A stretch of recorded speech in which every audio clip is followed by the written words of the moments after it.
Here's your counselors. So if you play with the counselors optional rule, then in addition to voting in the Galactic Senate, you get to send counselors in first.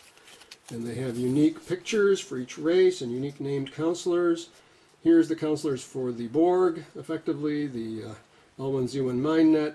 And you notice there's 3 different types: a spy, a bodyguard, and a counselor. So the spy gives you a chance to kill off other counselors who didn't vote the way you did. This is different for everybody's representatives. They all have unique special abilities. The bodyguard, if he's targeted by a spy, the player controlling the spy must abstain from this vote, and the bodyguard does not get killed. The counselor, he gives you 4 extra votes, and if you abstain from the vote, you get a free cruiser in your home system. So lots of interesting counselors here.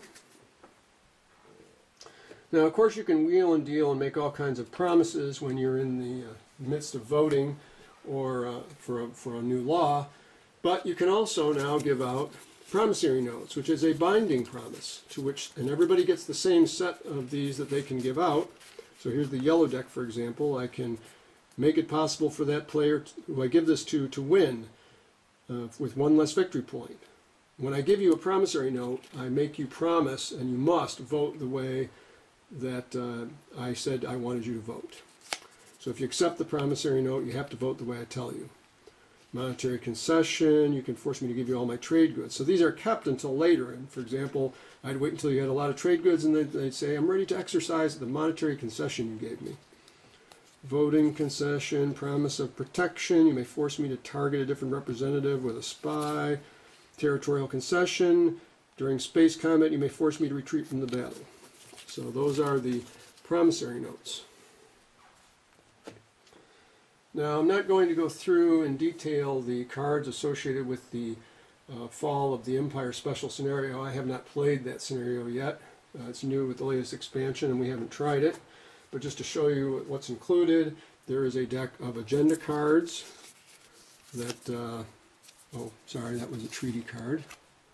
So the agenda cards apparently are special political cards, it looks like, that go along with this deck. I'm not really sure. I haven't read up on those rules. There's these treaties.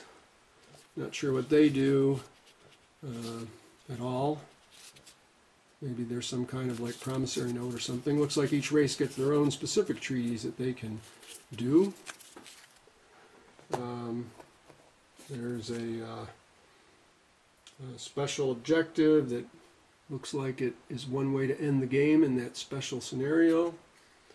There's a special planet card for Mechatol Rex. It usually has resources of 0 and an influence of 6, but at this time it was still in good shape, so it has 3 resources instead of 0. And then we have here some special scenario objectives that you can, it looks like you can immediately win by certain conditions if they're met. And okay, that pretty much wraps it up for the cards. The one last component that I did not yet show you are the strategy cards. So here are the various strategy cards, and you'll see they all have a number on them which determines what order in the turn you will go if you take that particular strategy. And I happen to be showing the ones we typically play with, which are a combination of ones from several different sets.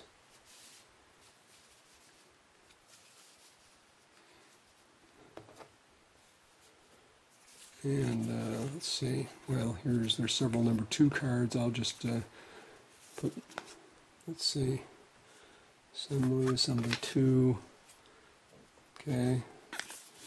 Let's see what else we've got here. Logistics, trade, warfare, technology, bureaucracy, that's another one we often play with. Diplomacy, that's one we usually play with, and leadership. So, to net it out, at the beginning of every round, each player selects one of these strategy cards, And sometime during the round, when it's their turn, we'll go round and around, and one of the times when it's their turn, they have to exercise this particular strategy. When they do, they will get the chance to execute the primary ability. For example, if they pick technology, the primary ability is they get a technology for free. They can then buy a second technology advance at a cost of 8 resources, as long as you have the necessary prerequisites for each tech. Then everybody else in the game gets a chance to do the secondary ability, which is spend 1 command counter from your strategy area and 6 resources to receive a tech for which you have the necessary prereqs. So that's what that card does, and I'll go over the other ones in a little bit. But just to show you, the idea is that, first of all, if there's less than 8 players, not all of these will be in use. If there's 3 players, which is really the minimum you can play with, because things like trade and politics don't work out too well with only 2 players, if there's 3 players, each person will take 2, and if there's 4 players, each player will also take 2 of the strategy cards. But if there's 5 or more players, some of these cards won't get picked. So there may be no trade that entire round, or there may be nobody's doing diplomacy, or what some of the other abilities may not occur.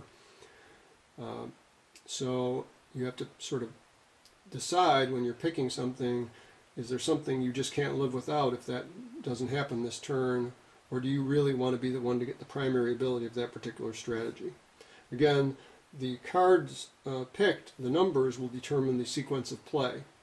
So if somebody picks number 2 and nobody picked number 1, then the player who picked the number 2 card is going to go first, and will go from person to person according to the number of the card they picked, and then back to the first person who has the number 2 card again, and we'll go around and around taking turns until basically everybody passes.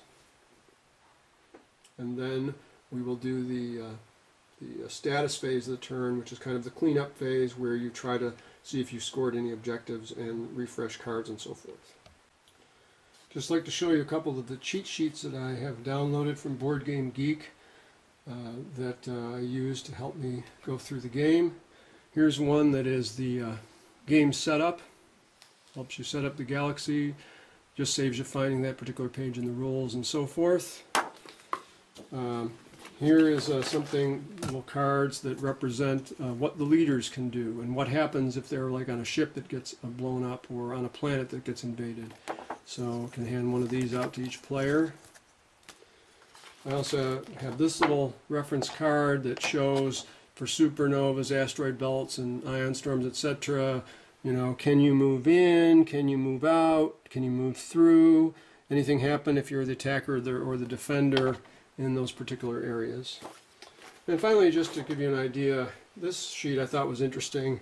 It shows all the different optional rules that are part of the game. So many of the things I've shown you are strictly optional. As you get experience with the game, we love to play with most of these options enabled.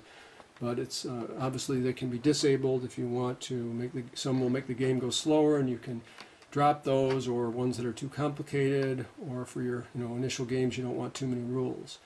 But this just gives you a example of the different options that are in the game, and how many choices you actually have about how you want to play it.